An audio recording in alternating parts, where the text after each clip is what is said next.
Councillor Dan Sawers, the leader of Harlow Council. Would you say big radical changes to housing allocation policy? What can you tell our readers? So what we've passed is the biggest overhaul of the council's housing allocation policy in decades. So what that means is that is the criteria for which the council decides who is eligible for council housing. That's what we've made 16 changes to, because fundamentally there is not enough council housing for all the people who need and apply for it, and that is a basic fact which we must get to grips with.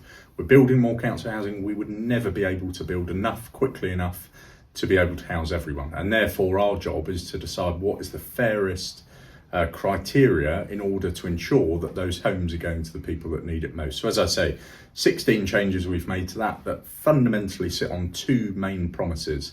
The first is, as I said, to ensure that it's the people most in need that are accessing those houses. And the second is a fundamental promise to ensure that Harlow's council housing is going to Harlow people. And can you dig a bit deeper there? There's a residency qualification, is there not? Yeah, so we've significantly strengthened a number of the things that now sit around the local connection time, it's called. So how long you've had to live in Harlow to be eligible. We're now in line with the highest in the country, which is about 7 years. We couldn't go any higher than that. But there is a whole host of other things designed to ensure that it's local council housing is going to local people. So for instance, we're giving added priority to people born and bred in Harlow. They will have added priority to move further up the list if you were born and bred in Harlow above and beyond the local connection time. If someone has been moved from for instance, a London council, but any other council, into Harlow in temporary accommodation, they will not be able to access our council housing. It cannot happen. So these are pretty fundamental changes to the way the council allocates council housing. You know, it's a massive issue that residents raise with me on a daily basis, that they feel that Harlow people that are born and bred in Harlow that do the right thing are not able to access council housing. We've totally changed the way we do that to ensure that they are. How will you know if this is going to be a success or not? Well, fundamentally, it's about the amount of people that are able to access council housing. We've got a massive waiting list at the moment. So the council, and it's an important point to note, that Harlow Council has the biggest amount of council housing in the east of England, with just over 9,000 properties, but we've got an additional 5,500 applicants on the waiting list. And previously there had been a number of fundamental injustices in the way we were allocating our council housing. And they really were fundamental injustices. And the changes we're making completely drive those injustices out. As I say, to ensure that local council homes go to local people, and it's the people most in need that are accessing it. So the success will be more local people accessing council housing that they need. Could you explain a bit about this removing Band 4? Is that really throwing thousands of people off the housing list? No, it's absolutely not. And this is a common misconception, but a really important point. So the way it works is, of all those 5,500 people on the waiting list, they are prioritised from band 1 to 4. So 1 is the highest priority, so someone who's homeless or fleeing domestic abuse, down to band 4. Now we've got about 2,500 applicants in band 4. In the last 5 years, not one person in band 4 has accessed council housing, and in the last 10 years, just one person has accessed council housing from band 4, which is a great shame, but it comes back to the point I said, that we fundamentally don't have enough council housing. So it must go to the people in most priority. Now, by definition, and I'm not commenting on people's specific circumstances, but by definition, someone in band 4 is adequately housed as per the criteria. And therefore, I think it's wrong to give people false hope, to say, fear not, you're on the council list, you're in band 4, because the truth is they're never going to get council property. So rather than giving people false hope, we will be honest with people up front and say, we're really sorry, but you won't be able to access council housing.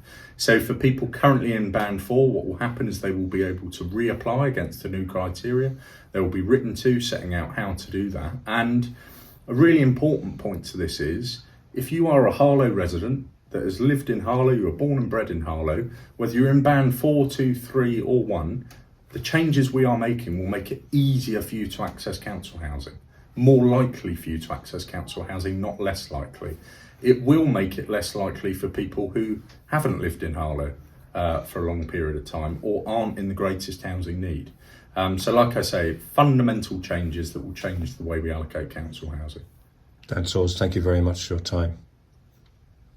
Just Councillor Dan Saws, regarding the housing allocation policy, when I was at the cabinet meeting, I could see that Labour Council are very uncomfortable with aspects of it. In fact, some would say, when you're using terms born and bred, and one councillor 10-year residence qualification, felt this was dog whistle politics. How do you respond to that? Well, fundamentally, the Harlow Labour Group do not understand how the council allocates council housing. That was absolutely evident for anyone that listened to that meeting. They do not understand it. So, for instance, the leader of the Labour Group said to me that he didn't think we should take away band 4 in case a homeless applicant was in band 4. A homeless applicant would be in band 1. It's the most basic understanding which they lack on the way we allocate council housing, and God forbid they were allowed to be back in to run the council in May, because I think it shows everyone the fact that they do not know how to run the council and don't understand it. And fundamentally, the changes we've made are, I believe, very passionately the right ones to make. It should be Harlow people getting Harlow council housing. That should not be a controversial point. But we have made fundamental changes to the system they put in place, which has allowed a real depletion of our council housing and the people accessing it. So we have made fundamental changes. It's a clear dividing line between the two parties. I believe, the Harlow Conservatives believe, that Harlow council housing should be going to Harlow people. Harlow Labour don't believe that. They have a different point of view, and it shows the division between the parties. Has this issue, is this a manufactured issue, or is it something that's come up on the doorsteps throughout Harlow? No, it is a fundamental problem in our town, both politically and in reality. It's a fundamental truth that over 2,000 people have been placed in Harlow from other councils. I don't believe they should be accessing our council housing. I believe that Harlow people that have born and grown up in Harlow, who've lived in Harlow for a long time, should be the ones accessing our council housing, not people dumped here from other councils. And it comes up me every single day. Every day, wherever I go, people say to me it's wrong. I'm fed up of people outside of Harlow getting council housing ahead of Harlow people. So we've changed that. The Harlow Labour Group disagree with it, but I fundamentally think it's the right thing to do. Have you had any feedback at all from residents so far? Yeah, lots of feedback. There are lots of people welcoming the fact the council is now putting a line in the sand and saying we haven't done this well enough in the past, but we are changing. We are changing to ensure local homes go to local people. And as I say, if you are a Harlow resident or you have lived in Harlow for the majority of your life, your whole life, these changes will make it easier for you to access council housing. You will be more likely to get a council home if you meet this new criteria than you were previously. And surely that must be the right thing to do.